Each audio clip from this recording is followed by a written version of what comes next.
este.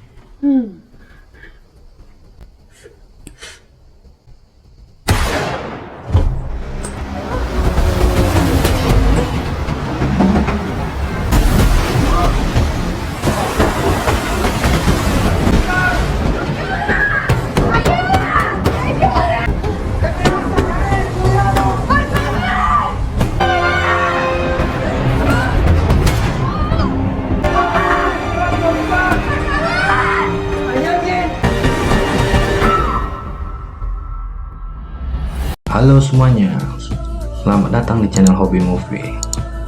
Seduh kopimu, mari menonton bersamaku.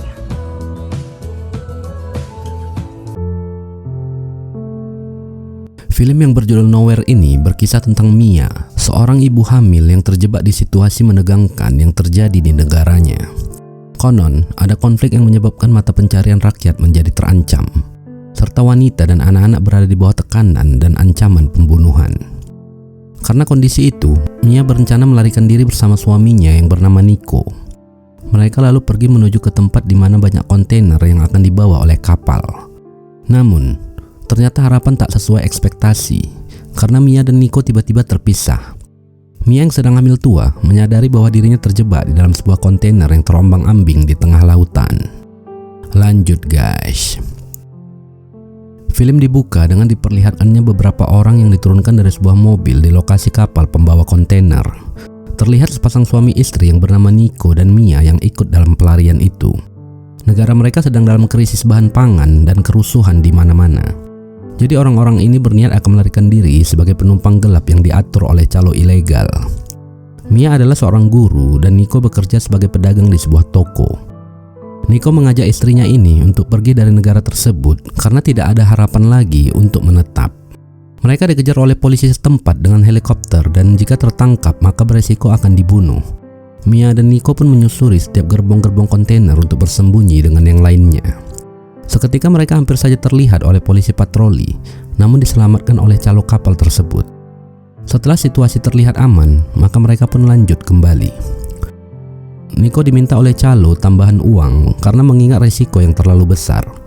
Namun karena dia tak punya uang, akhirnya cincin Mia pun dikorbankannya demi agar mereka bisa pergi dari negara ini. Di dalam kontainer, terlihat beberapa orang yang juga ikut sebagai penumpang gelap bergabung dengan mereka. Mia dalam kondisi hamil tua yang tak lama lagi akan melahirkan anak kedua mereka. Anak pertama mereka yang bernama Uma telah ditangkap oleh polisi setempat dikarenakan situasi darurat yang saat itu lepas dari penjagaan Mia. Dia merasa bersalah karena tak bisa menjaga putrinya tersebut.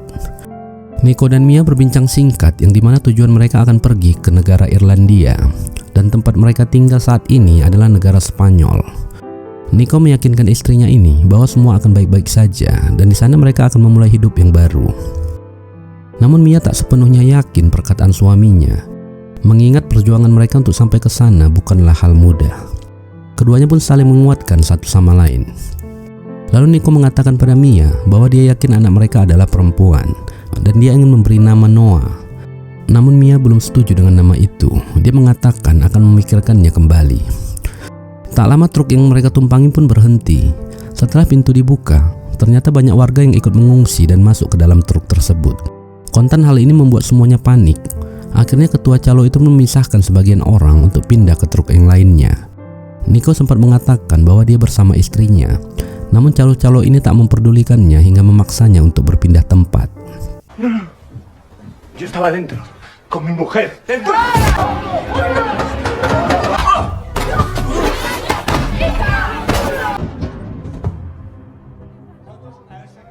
Mia pun coba mengintip dari balik lubang kecil dan memastikan keadaan Nico.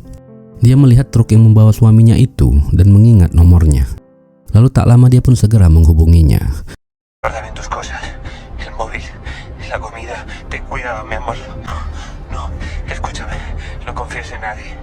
¿Me oyes? Mia kembali melihat dari lubang saat truk itu melaju di perkotaan. Kerusuhan yang tak terbendung dan aparat polisi memukuli warga yang tak bisa diatur. Bahkan dengan tega menembaki mereka sampai peluru-peluru itu menembus dinding truk. Keadaan negara ini begitu chaos. Anak-anak kecil banyak yang ditarik paksa dan dipisahkan dari orang tua mereka. Ibu-ibu menderita dan hanya bisa menjerit atas apa yang mereka rasakan.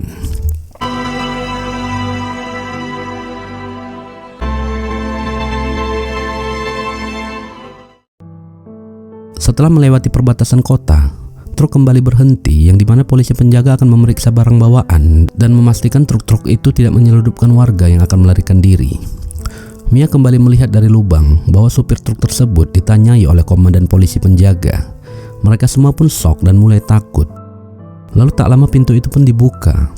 Terlihat hanya kotak-kotak biasa yang berada di dalam. Komandan ini pun coba naik dan memeriksanya. Dia tak melihat hal yang mencurigakan.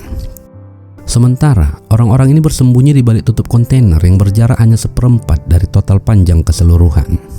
Lalu dia ingin memastikan dengan memerintahkan anak buahnya untuk berdiri di ujung, lalu menembakkan pelurunya keluar. Melihat masih banyak ruangan yang tersisa, komandan polisi ini menyadari bahwa ada orang-orang yang bersembunyi di dalamnya, dan dia pun meminta mereka untuk keluar.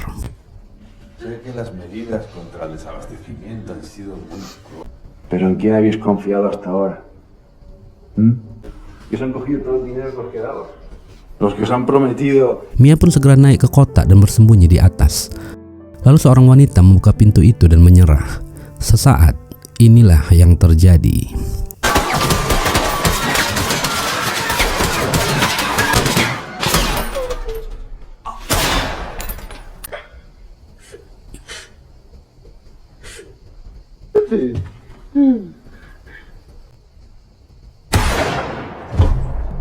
Semua orang pun mati dibantai, namun tidak bagi Mia.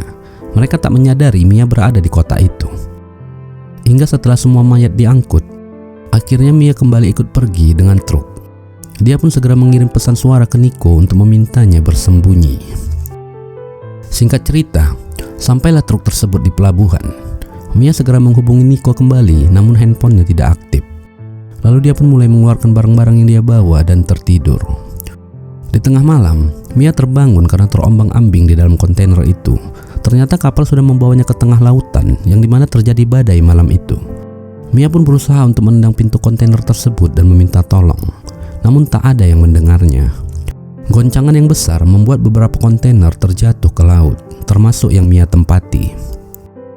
Setelah tersadar, dia mendapati dirinya terbangun dalam genangan air. Perlahan dia coba melihat keluar. Dia melihat di sekelilingnya lautan luas yang tak berujung. Dia menyadari bahwa dia terjatuh ke laut saat badai tadi malam. Dirinya pun shock melihat ada beberapa kontainer lain juga yang terdampar. Mia pun segera mengambil HP-nya untuk menghubungi Nico. Namun karena hempasan tadi malam, HP-nya rusak dan tak berfungsi sama sekali. Dia lalu coba membuka kotak-kotak yang berada di dalam. Dia melihat banyak Tupperware kosong yang akan dikirim ke luar negeri. Kotak yang lainnya berisi jaket, TV, dan headset. Kotak kargo yang lainnya berisi minuman botol. Dia coba mencari makanan namun tak menemukannya. Tak lama dia melihat isolatif dan segera menutup lubang dari dinding kontainer itu untuk menghalangi air laut yang masuk. Tiba-tiba Mia mendengar suara banyak orang menjerit dari luar. Sontak hal itu membuatnya kaget dan segera melihat apa yang terjadi. Ternyata kontainer yang ditumpangi Nico tenggelam dan masuk ke dalam laut. Mia pun segera memanggil Nico dengan kepanikan yang luar biasa dan coba menghubungi dengan HP lipatnya.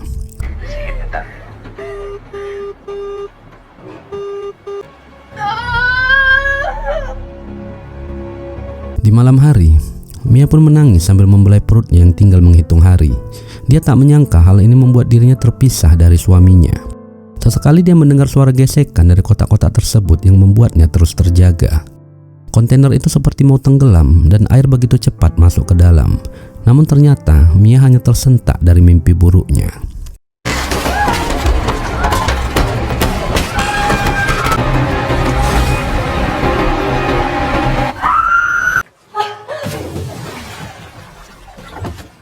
Keesokannya, Mia coba membuka kotak yang tergantung. Dia kembali melihat isinya hanya Tupperware. Dia pun cukup kesal. Namun seketika dia melihat karet dari tutup Tupperware itu dan dia manfaatkan untuk menutup lubang-lubang di dinding. Dia menempel isolatif dan menuliskan hitungan hari sebagai pengingatnya untuk batas-batas air yang masuk. Mia mulai mengumpulkan barang-barang yang didapatnya seperti bor, korek api, senter, dan lain-lain. Seketika handphonenya berdering yang tak lain dari suaminya. Mia pun bersyukur ternyata Nico masih selamat. Dia mengatakan bahwa supir mereka menipu dengan meninggalkannya di luar kota. Dengan kata lain, Nico tak berada dalam kontainer hijau tersebut saat tenggelam. Mia pun menjelaskan keadaannya pada Nico, yang dimana dia berada di tengah lautan. Nico pun akan berusaha untuk menjemputnya. Mia yang mulai lapar coba memakan makanan-makanan kecil yang dibawanya dalam tas. Kondisinya yang sedang hamil membutuhkan tenaga untuk tetap bertahan. Di tengah hujan badai dan petir yang menyambar, dia bertahan dengan memegang tali yang tergantung. Wanita ini merasakan perutnya sudah mulai sakit dan sepertinya dia akan melahirkan bayinya. Goncangan demi goncangan membuatnya terombang-ambing ke sana kemari. Dengan sekuat tenaga, Mia pun berusaha mendorong bayinya di dalam air yang semakin deras.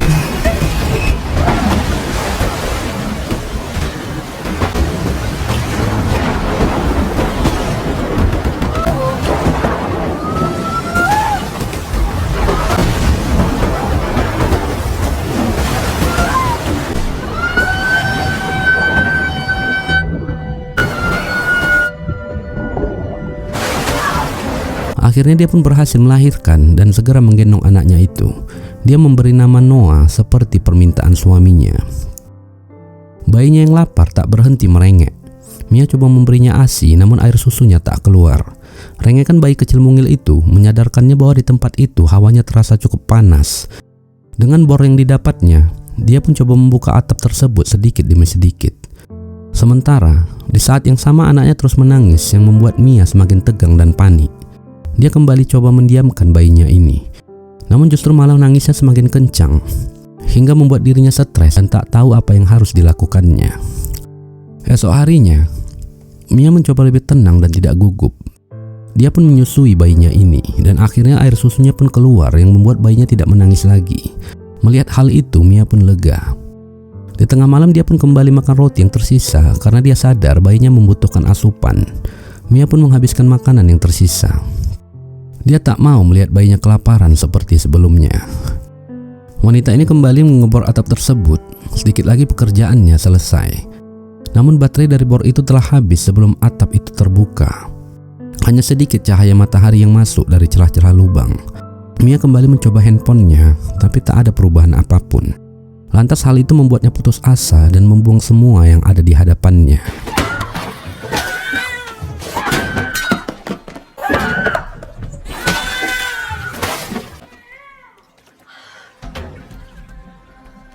Karena tak ada lagi makanan, dia pun tak punya pilihan lain. Demi bayinya, dia harus makan agar air susunya tetap tersedia. Maka Mia pun memakan ari-ari dari bayinya itu. Dia tak lagi memikirkan soal jijik atau apapun. Di saat yang sama, ikan hiu muncul dan coba mengusiknya dengan menabrak kontainer tersebut yang sampai membuat bayinya terbangun dan merengek. Mia yang sudah kalap pun mengusir ikan hiu itu dengan memukul-mukul dinding.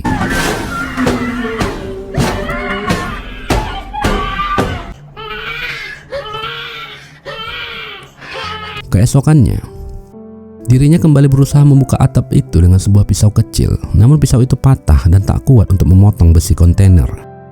Dirinya yang sudah cukup haus dengan banyak tenaga yang terkuras. Namun dia menyadari tak mungkin untuk meminum air laut tersebut. Itu sama saja membuatnya dehidrasi. Dia pun hanya menyiramkan ke tubuhnya dan mengusap bayinya agar tak kepanasan. Perjuangannya begitu berat untuk bertahan hidup. Hingga di tengah malam, Mia pun tertidur dan bermimpi melihat anaknya datang menghampirinya. Juga Nico yang hadir dalam mimpinya untuk menyemangatinya. Vamos a salir, por favor. ¿Y por qué le pasa que me llevara? Lo siento. Fue culpa. No fue tu culpa. No fue tu culpa, amor. Hari selanjutnya, Mia coba menarik atap itu dengan tali yang dia sangkutkan di sisi plat. Ternyata usahanya cukup berhasil. Atap itu terbuka. Mia pun bersyukur akhirnya dia bisa melihat cahaya matahari dan bayinya tidak lagi kepanasan berada di dalam. Angin laut langsung terasa masuk ke dalam yang membuat udara sedikit sejuk. Bayinya pun terlihat senang menatap cahaya matahari untuk pertama kali dalam hidupnya. Tak lama setelah naik ke atas, Mia pun mengganti popok bayinya dan membuang ke lautan. Seketika ikan-ikan pun datang dan berkumpul. Mia menyadari ternyata di laut lepas tersebut banyak ikan yang bisa ditangkapnya. Dia pun coba membuat kail dengan alat seadanya, tapi usahanya itu hanya sia-sia. Mia tak mendapat satu ekor pun. Ikan-ikan itu dengan mudah menghindar dari lemparan kail besi tersebut. Dia lemas melihat dirinya tak mendapatkan hasil. Di saat yang sama, Dia melihat pesawat yang sedang melintas. Segera dia mengambil kaca untuk memantulkan cahaya agar mereka melihatnya. Namun karena buru-buru, pahanya pun terluka akibat terkena besi dari plat tersebut.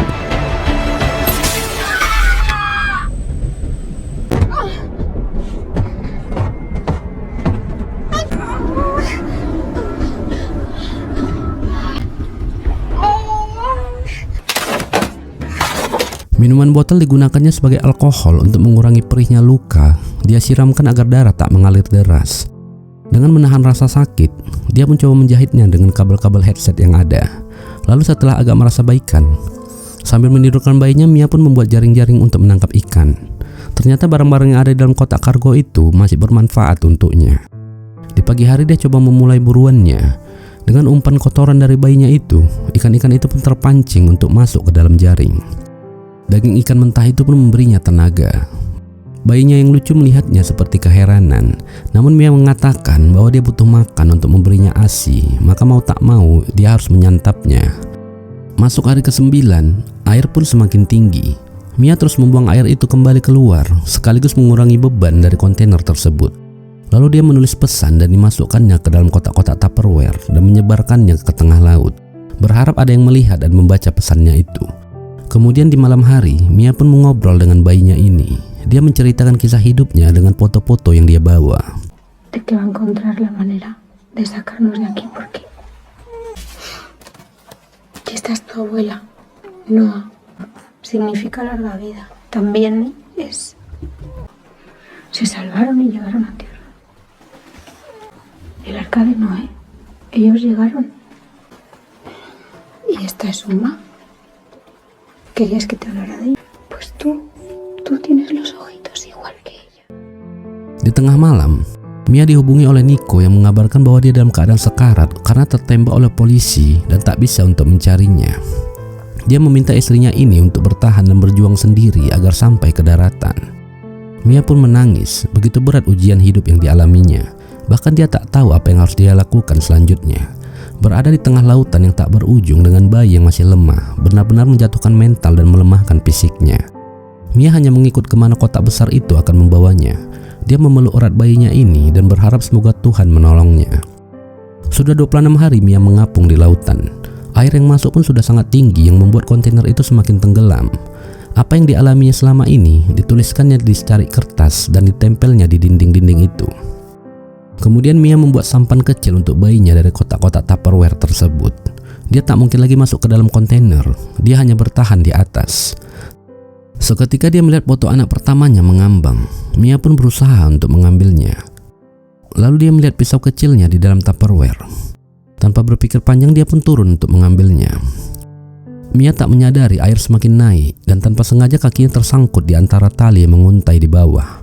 Dengan menahan nafas, dia pun memotong tali-tali itu.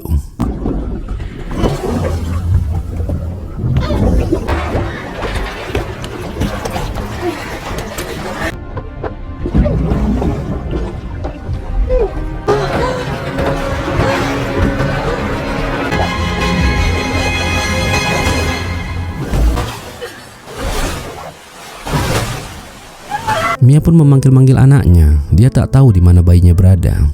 Dengan dihempas ombak, secara tiba-tiba ikan hiu yang besar muncul mendekat ke arahnya. Mia berusaha menjauh menghindari hiu itu.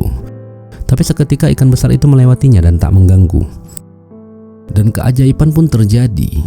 Ternyata ikan itu menyembur Noah seolah-olah membangunkannya agar Mia mendengar suara tangisannya. Setelah Mia mendapatkan bayinya, ikan itu pun pergi seketika dengan suara yang menggema. Di pagi hari, Mia pun bersandar di sisi sampan kecil Noah.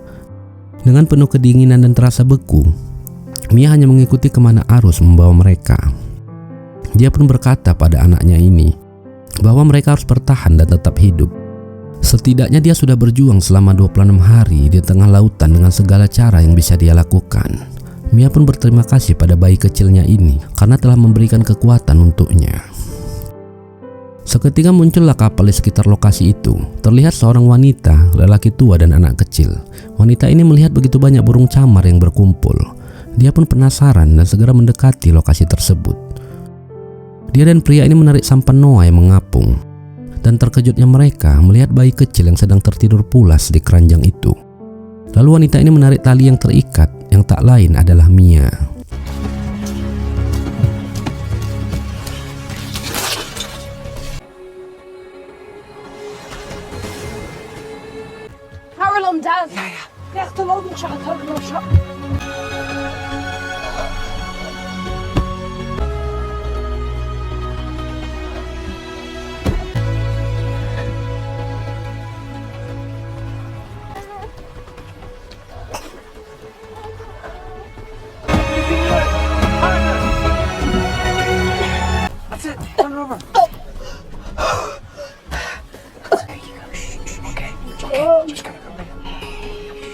Akhirnya, Mia dan bayinya pun selamat dari perjuangan bertahan hidup di tengah lautan. Film pun selesai.